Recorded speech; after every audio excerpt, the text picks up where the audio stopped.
अगर आपको Indian government कहेगी कि आप ये जो देश है ये छोड़ दो, तो ये क्या एक डर का माहौल बनाएगा, या फिर आप ये सोचोगे कि इंडियन गवर्नमेंट का कोई सुरक्षा रणनीति हो सकती है?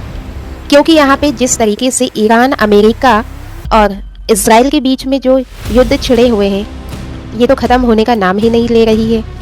और इन्हीं बीच में हमारी जो इंडियन गवर्नमेंट है वो शांति से ये एक दिशा निर्देश बनाती है ईरान में रह रहे भारतीय नागरिकों के लिए।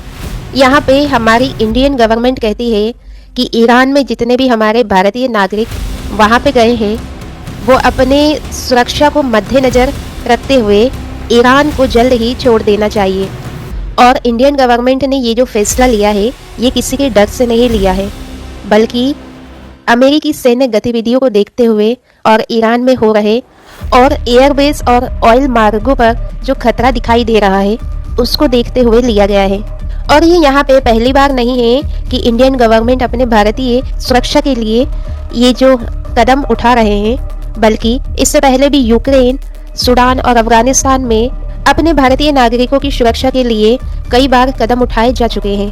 अब यहाँ पे सबसे बड़ा सवाल ये आता है कि क्या भारत ने इतना बड़ा जो डिसीजन लिया है ये किसी के दबाव में आके तो नहीं लिया? तो इसका जो सच्चाई है वो ये है कि यहाँ पे भारत ने किसी भी देश का नाम नहीं लिया है, ना तो अमेरिका का और ना ही ईरान का, बल्कि भारत के एडवाइजरी के थ्रू ये जानकारी उन्हें समझ में आई कि शायद वहाँ पे जो स्थिति है वो अस्थिर है। क्योंकि लगातार भारत की जो विदेश नीति है वो कहती आई है कि स्ट्रेटेजी ऑटोनॉमी, ना पश्चिम का मोहरा और ना फिर पूर्व का गुलाम। क्योंकि यहाँ पे अमेरिका के एक अधिकारी ने कहा था कि अंतर्राष्ट्रीय जो समझौते होते हैं वो कागजों पर ही नहीं होते, बल्कि इशारों में भी होते हैं, और वही जो इशारे में होते हैं वो बहुत ही खतरनाक हो सकते हैं। और फिर उसके बाद में भारत ने भी इसी स्ट्रेटेजी को अपनाया।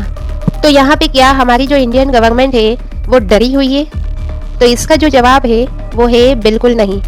क्योंकि हमारी इंडियन गवर्नमेंट का पहला धर्म है कि हमारी जो भारतीय नागरिकों की सुरक्षा। क्योंकि यहाँ पे जंग से पहले जो अपने नागरिकों को बचा ले वही देश की सबसे बड़ी ताकत होती है।